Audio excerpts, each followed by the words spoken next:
Hello and welcome everyone to another StarCraft 2 England cast. Today I have got game 2 of a best of 3 between AiCytoplasm, who is the purple Zerg, and he'll be playing it against EmpireKas, who is the blue Terran player in the top right. The map is Daybreak. It is the GSL version, so there's a supply depot there, and well, this is game 2 as I said. If you haven't watched game 1, go and check it out because it's awesome. And well, yeah. Do check it out. This best of 3 is from the Antec Attack tournament. Antec Attack number 19. It's every Wednesday on the EU server. I cast it live on the D-Esports stream at 6:30 British time, that is. So do check it out because it's pretty damn awesome. We have a lot of fun. And there's some really good players. I mean, Cass is in here. In this one, as you'll see from the other on the playlist, I'm gonna put all the Antec Attack games in playlists together. I mean, Empire Happy's in there, White War's been in there, TSL High End, TSL Revival, Check 6 Sleep. There's more, but I can't think off the top of my head. Anyway, what are we gonna have going on here? Well, Cass. Well, it's Cass. He's probably gonna get like 1,000,001 command centers. He's actually gone for this barracks. The position of this barracks and the fact there's no wall off is so telling that there's gonna be a command center there. Like, 1,000,000 times over there's going to be a 1 Rax command center build. Meanwhile, Cytoplasm, he'll go for a 15 hatch 16 pull because that's what you do if you're Zerg. Here he goes. Look, there we go, the little drone on his way over, just having a little nudge, look around, just like, yep, and 300 minerals, bang. Hatchery. So, for anyone wondering why that occurs, it's because, well, against Terran, there's nothing they can throw at you, realistically, that risks this hatch. So you're pretty safe getting it down. The economy bonus is huge. The reason you then go for a 16 pull is that then you get both queens out at the same time. That's pretty standard, so there's the 16 pull. Meanwhile, I mean, Cass, why is he going for this command center first? Well, because this is almost going to sort of a metagame thing where every Terran knows every Zerg will go for a 15 hatch, unless they're crazy. So may as well get an early command center and force the Zerg player to take a third. And that is exactly what Cass is going to be doing. The key ways you could tell that was happening was 1, by the fact he wasn't walling off. 2 is he has no gas. And they're all very big tells. The lack of gas really does give away huge amounts of stuff. So do always check the gas count. This Overlord, great position. He could have possibly tried to fly around the back here. I think that would have been pretty safe, but he wants to watch this ramp to see if any push is coming out or anything. So good move there by Cytoplasm. If you haven't watched game 1, spoilers are coming, so be warned. Cass won game 1 really quite convincingly. He's doing basically an identical build, which is the right thing to do. I mean, if you won with game 1, why change anything? So basically, Rax command center, double gas. He'll get a factory out of this and get reactor hellions, almost certainly, because I mean in game 1 he went 16 reactor hellions and then just basically killed 44 drones, which is pretty sick. And if Cytoplasm held on amazingly well, credit where credit's due, but it was kind of a no-hoper fight when you're down 44 drones. Like, that's a lot. Anyway, we will see the factory coming down here for Cass. Meanwhile, Cytoplasm, he does have his gas down. He's got speed about a quarter done. He's kept all 3 guys in gas, which is, it's debatable whether that's good or not, but to be honest, it doesn't make a huge amount of difference, so he should be pretty fine. Meanwhile, these Marines are moving forward. There's one at the watchtower. The natural base is down there for Kaz. He's got the reactor on its way. He's playing pretty passively. He's going to just do a little bit of harassment with those Hellions. It'll be interesting to see. In game 1, he went for the double factory with reactors, so he may do something similar because, as I just said, 44 drones killed was super successful. On Daybreak, it's a little bit harder to do that because game 1 was on Antigua, obviously, so this area is a lot smaller than Antigua. You can't just run in the side and just go crazy. So with some good SimCity, Cytoplasm should be fine.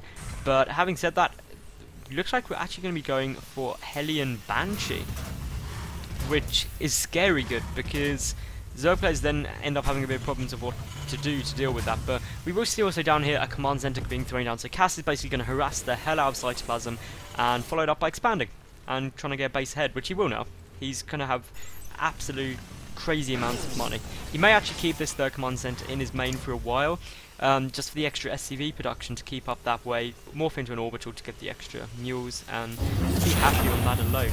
But we will see the switch about to go off here. We've got a couple of marauders coming out. Bunker being put in a good position, in a forward position to block the ramp and also defend the command center. So that's all fairly good. Cass apparently forgot momentarily that he needed to switch those. Having said that though, Cytoplasm, he has got a lot of roaches on the way. This is a lot of roaches. Has he got Baneling Nest anywhere? Nope, he's getting that down there. So this is a roach, bling, all in. Pretty much. T-base, timing push. He's got no guys in this third gas. He's got everything he needs. He's just going to come and kill him, basically. And essentially, we're going to see Cass struggle to do this. He scouted it with the watchtower, those two Hellions, and is now dropping down some additional bunkers. But Hellions are really bad against roaches, and unfortunately, most of Cass's army has been put into, well, resources have been putting into taking up to those Banshees as well. Banshees just can't kill this quickly enough. Now, all of the SCVs already been pulled down. Cass knows that if he holds this, he basically wins. A good little poke forward there with the Hellions, getting some free Zerglings there, but there's more reinforcements coming. Just look on the stream across the map. Here come the Roaches and all of the Zerglings as well. The Banelings are on their way in, and if the Banelings get a good hit off on this bunker, everything's going to go down, but they're not actually engaging yet. But here we go. Huge hits goes down everywhere, and both bunkers fall nearly instantly. The Banshee is in on the action, but it's not doing very much at all. Just picking off the Zergling one at a time is obviously very cost ineffective. And really now we're going to see Cytoplasm do huge damage everywhere. Cass has had to pull all of his SCVs. He will win this fight eventually, with that Banshee obviously, but it's how much is he going to lose in the process? I mean, his natural base has been completely cleaned out. His main is starting to look pretty low. I mean, 24 workers killed there by Cytoplasm. That puts him stupidly ahead. Like, he is so far ahead right now, it's not even funny. But to be honest, Cytoplasm needs to now capitalize on this and really just drone up a bit, which is what he's doing. Tech up. He's getting those double evos to get the double upgrades. His lair is about half done. He could almost actually just flood now, Cass. I mean, he needs those Evo chambers to get spores out just to defend against the Banshee. Although he knows there's no cloak, there's no way it could be. It came too soon, he didn't see it researching. So these two Banshees are going to be annoying, but Queens can deal with them alone. Obviously, Lair's about to finish up soon. 1-1 upgrades for Cytoplasm. Zerglings are on their way. Cass also getting the double engineering base, so we'll be able to keep up with those double upgrades. Getting Stim as well. If we look at the worker count though, 28 to 46 is actually leveling out really quite quickly. Cytoplasm's cut all drone production. He has got this third base on its way. To be honest, I don't think he is. Is he completely saturated? Yeah, he must be. So, no, he's not his main. He's missing a few drones there. So, anyway, we always see this third base get really harassed by these Banshees and Hellions. But look at this massive Zergling counter attack coming in here just to go and try and finish Cass off. And really, that can be super effective, especially because there's hardly anything there to defend. There's 4 Marines, and that's it at the moment. Meanwhile, that third base was taken out, I think. I'm not quite sure. It may, hopefully it got cancelled for Cytoplasm's sake. But these Banshees are going to come in now. The Queens are there. There's enough energy for a transfuse, so that's good transfuse going on. One Banshee is going to go down. It's really close, but does manage to survive. The other Banshee is taking heavy damage with 2 Queens there. It's not going to be able to do a thing. But the Zerglings are coming in to Cass's base, and they're straight to the mineral line. Look at all those Banelings. The Banelings detonate so well.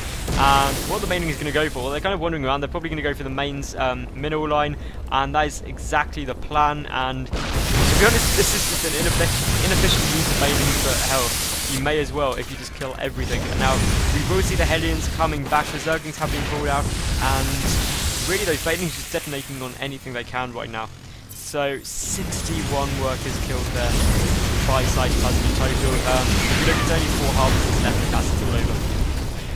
Essentially, Cass is now in a very bad place.